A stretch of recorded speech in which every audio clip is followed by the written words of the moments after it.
Bonjour, bonjour, ici Véronique Hubert, votre formatrice et conseillère en entreprise agricole spécialisée dans l'animal de compagnie, en particulier dans le chien et le chat. Et dans le cadre de notre futur guide qui sera diffusé gratuitement auprès des éleveurs très débutants et des futurs éleveurs, nous sommes dans le module qui consiste à trouver le futur chien ou chat d'élevage, donc le futur reproducteur ou la future reproductrice.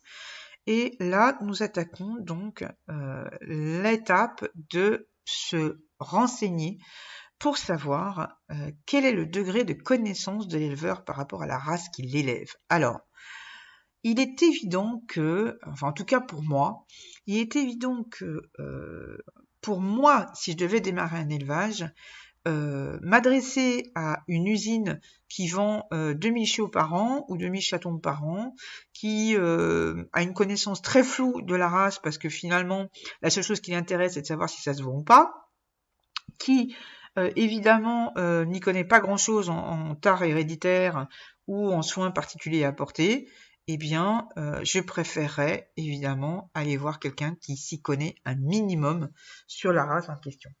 Alors, il est assez facile à reconnaître un éleveur qui connaît vraiment la race qu'il élève, pas forcément au nombre d'années, parce que finalement, euh, vous pouvez avoir quelqu'un qui a, sans élever, qui a eu des chiens ou des chats de cette race pendant 20 ans avant et qui a décidé de se mettre en tant qu'éleveur 2 ans plus tôt. Hein. Je veux dire, c'est pas le nombre d'années n'a jamais été un facteur vraiment prouvant la qualité de l'éleveur. A contrario, comme je venais de dire, vous avez des gens qui élèvent une race, mais alors dans ce cas on peut appeler ça juste des naisseurs, qui élèvent une race depuis 20 ans et puis finalement qu'en savent pas plus que la personne qui l'a depuis 6 mois. Quoi. Bon. Donc on va dire que le degré de connaissance de l'éleveur se mesure surtout à sa capacité à répondre aux questions les plus basiques ou les plus compliquées sur une race. Moi, je vois, par exemple, j'élève du Shetland, donc du berger Shetland depuis 30 ans. Il n'y a pas une question à laquelle je ne pourrais pas répondre. Sur la race, hein, en tout cas. Pourquoi? Parce que j'ai cette race-là depuis 30 ans, parce que j'ai appris à la connaître vraiment, aussi bien sur le plan racial que sur le plan caractériel, que sur le plan santé, que sur le plan autre, hein, sur le plan social, même à la limite, pourquoi pas, sur le plan sportif, etc., même si j'ai jamais travaillé avec mes chiens. Mais en tout cas, je connais la race en tant que telle, comme chien de sport, très friand, par exemple, d'agility, hein, eh bien, si vous posez des questions qui sortent en plus des sentiers battus et que l'éleveur vous répond du tac au tac, c'est que son degré de connaissance doit être très élevé. D'accord? Si vous allez chercher un chiot ou un chaton dans un élevage, vous devez absolument avoir en face de vous quelqu'un qui connaît la race sur le bout des doigts.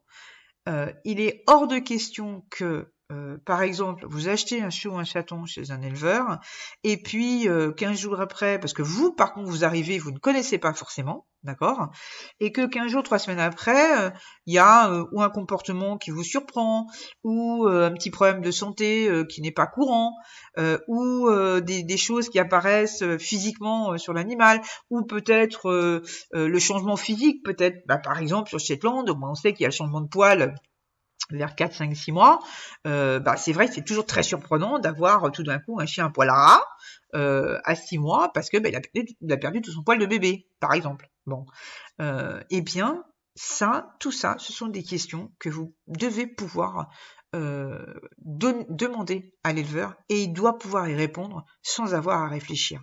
C'est vraiment impératif, même pour quelqu'un qui élève depuis 3-4 ans, quelqu'un qui est vraiment dans le truc, qui s'est vraiment investi dans la race qu'il élève, il saura répondre à la majorité des questions et sachant que les questions seront des questions basiques très souvent. Vous, en tant que soit jeune éleveur, soit quelqu'un qui découvre la race parce que vous êtes tombé dessus en voyant des photos ou parce que votre voisin en a, que vous avez envie d'avoir plus de renseignements, Par rapport à quelqu'un qui élève déjà même depuis 3-4 ans, forcément, il paraîtra beaucoup plus chevronné par rapport à vous. Hein, c'est pas une question d'ego, c'est pas une question d'être plus que machin, etc. C'est logique en tant que tel. Bon. Donc, vous pouvez mesurer le degré de connaissance de l'éleveur aux questions que vous lui posez. Ça, c'est vraiment très important. Ça peut être aussi, et c'est vrai que, bon, on en parlera un petit peu plus tard au niveau de la passion, mais généralement, quand un éleveur connaît beaucoup de choses sur la race, il pourrait en parler pendant des heures. Hein, donc voilà. Et puis, bah, surtout, un éleveur qui est passionné, on le verra, un éleveur qui est passionné, il parle pas de prix, quoi. Il parle pas d'argent au départ. Il va parler de ses chiens ou de ses chats, il va vous dire comment il a commencé, etc. D'ailleurs, n'hésitez pas à lui poser des questions pour savoir comment il a commencé, il ou elle a commencé, dans quelles circonstances. Ça peut être du hasard, ça peut être, comme je disais tout à l'heure, une connaissance de longue date. Hein, ça peut être, voilà, enfin, ça peut être n'importe quoi. N'hésitez pas, même pour vous, pour apprendre à mieux connaître l'éleveur, n'hésitez pas à poser des questions pour savoir comment il a débuté, parce que finalement, eh bien, ça peut être très enrichissant. Et ça pourrait vous aider, vous, à comprendre comment faire pour commencer, vous aussi, dans la même race. Justement, hein, il va peut-être vous raconter des écueils auxquels il a été confronté, en vous donnant des conseils pour ne pas avoir les mêmes, hein, justement. D'accord? Voilà. Donc, n'hésitez pas à poser des questions sur la race, sur ses débuts, en lui demandant des conseils, hein, comment l'élever, voilà. D'accord? Et je pense que déjà, en ayant cette approche-là, je pense que vous aurez déjà une meilleure idée de la race que vous voudrez élever.